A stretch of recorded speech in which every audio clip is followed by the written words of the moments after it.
స్థానిక సంస్థల ఎన్నికలు నిర్వహించలేకపోవడం ప్రభుత్వ అసమర్థత అని మాజీ మంత్రి సింగిరెడ్డి నిరంజన్ రెడ్డి అన్నారు.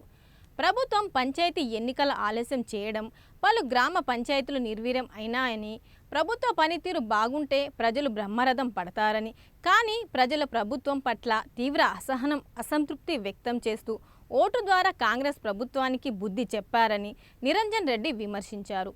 సర్పంచ్ ఎన్నికల్లో ప్రజలు గులాబీ జెండాను గుండెలకు హత్తుకున్నారని ఆయన అన్నారు. ప్రభుత్వం నిర్లక్ష్యం వల్లే పంచాయతీల నిర్వీర్యం అయ్యాయని, పతనం అంచుల్లో ప్రభుత్వం ఉందని మాజీ మంత్రి సింగిరెడ్డి నిరంజన్ రెడ్డి వాపోయారు. రాష్ట్రంలో 2 సంవత్సరాల క్రితం జరగాల్సినటువంటి గ్రామ పంచాయతీల ఎన్నికలు ఇప్పుడు ఉండేటువంటి రాష్ట్ర కాంగ్రెస్ ప్రభుత్వం ఉద్దేశపూర్వకంగానే వాయిదా వేస్తూ రావడంతో పాటు గ్రామ పంచాయతీలకు రావాల్సినటువంటి నిధులు రాకుండా ప్రభుత్వమే కాలయాపన చేయడం ద్వారా పంచాయతీలకు గ్రామాలకు నష్టం జరిగింది. ఎటకేలకు కోర్టు యొక్క ఇంటర్వెన్షన్తో కోర్టు మందలించడంతో తప్పనిసరి పరిస్థితులలో ఎన్నికలు నిర్వహించారు. సరే, పార్టీ రహిత ఎన్నికలే అయినప్పటికీ కూడాను ఆయా రాజకీయ పార్టీలే అభ్యర్థుల్ని బలపరిచి మద్దతిచ్చి రంగంలో దించి ప్రత్యక్షంగా రాజకీయ పార్టీలే ప్రచారం చేయడం, దాంతోపాటు సాక్షాత్తు ముఖ్యమంత్రి ఆయా జిల్లాల పర్యటన గ్రామ పంచాయతీ ఎన్నికల సందర్భంలోనే నిబంధనలకు విరుద్ధంగా పెట్టుకొని ఆయా జిల్లాలు పర్యటించి ప్రజలకు అప్పీల్ చేయడం, సర్పంచ్ని గెలిపించడమని ఇదంతా మనం చూస్తున్నాం. అధికార పార్టీ విపరీతమైనటువంటి అధికార దుర్వినియోగము, డబ్బు, మద్యము వీటన్నిటి యొక్క ప్రభావం తీవ్ర స్థాయిలో చూపించినప్పటికీ కూడా ప్రజలు మాత్రం చాలా స్పష్టంగా బీఆర్ఎస్తో పాటు ఇతర పార్టీలకు కూడా ఇండిపెండెంట్లు కావచ్చు, ఇతరులు కావచ్చు గౌరవప్రదమైన స్థానాలు ఇచ్చినారు. బీఆర్ఎస్ మాత్రం చాలా జిల్లాల్లో దూసుకొని పోయింది. పెద్ద పెద్ద గ్రామ పంచాయతీలను కూడా పెద్ద మెజార్టీలతో గెలిపించినారు ప్రజలు. కేసీఆర్ గుర్తు, కారు గుర్తు లేకపోయినా గులాబీ కండువా కనిపిస్తే ప్రచారంలో కేసీఆర్ పేరు, స్థానికంగా ఉండే బీఆర్ఎస్ పార్టీ నాయకుల పేర్లు వినిపిస్తే చాలు ప్రజలు బీఆర్ఎస్ బలపరిచినటువంటి అభ్యర్థులకే ఓటేసి గెలిపించినారు.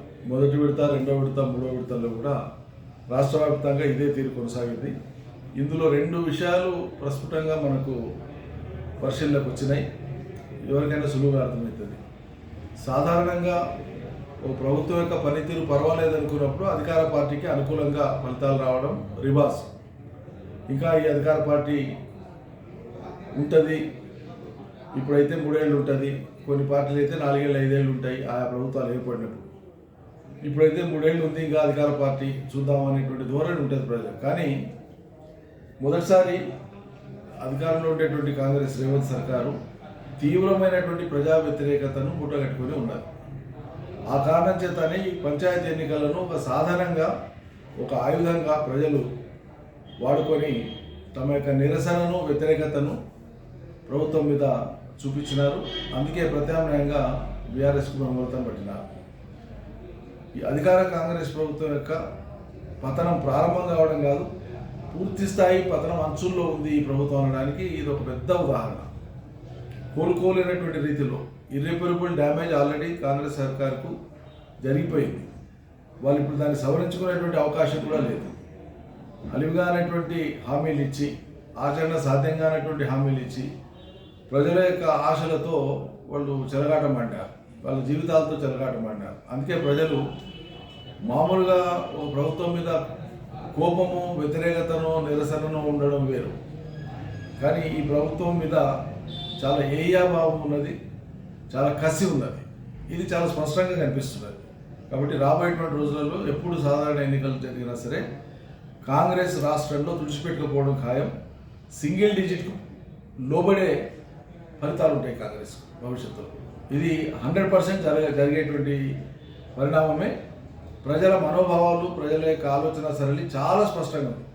ప్రజల అభిప్రాయం చాలా బలంగా గూడు కట్టుకొని ఉంది. బీఆర్ఎస్ ఇంకేడు ఉంది, ఖతమైపోయింది, లేకుంటే అది పొందబెట్టేసినాం, ఇటువంటి చాలా చీప్ అండ్ స్థాయికి తగనటువంటి మాటలు మాట్లాడినటువంటి వాళ్ళందరికీ కూడా ఇదో పెద్ద గుణపాఠం. అది ముఖ్యమంత్రి కావచ్చు, ఇంకే నాయకులైనా కావచ్చు, ఓ రాజకీయ పార్టీ కానీ, ఒక రాజకీయ విశ్వాసం కానీ ఒకరిద్దరు వ్యక్తులతో పోయేది వచ్చేది కాదు. దానికి ఒక ప్రాతిపదిక ప్రజలు. సో బీఆర్ఎస్కు తెలంగాణ సమాజం ప్రాతిపదిక, తెలంగాణ ప్రజల ప్రాతిపదిక, కాబట్టి తెలంగాణ ఉన్నంతకాలం ఈ చారిత్రాత్మకమైనటువంటి పరిస్థితులలో ఏర్పడి ఒక రాజకీయ పార్టీగా రూపాంతరం చెందినటువంటి బీఆర్ఎస్ను కేసీఆర్ నాయకత్వం ఉండేటువంటి పార్టీని భూస్థాపితం చేయడం ఎవడితరం కాదు. వాళ్ళు అట్లా మాట్లాడిన వాళ్ళు భూస్థాపితం అయినాక కూడా ఇది అజేయంగా ఉంటుంది.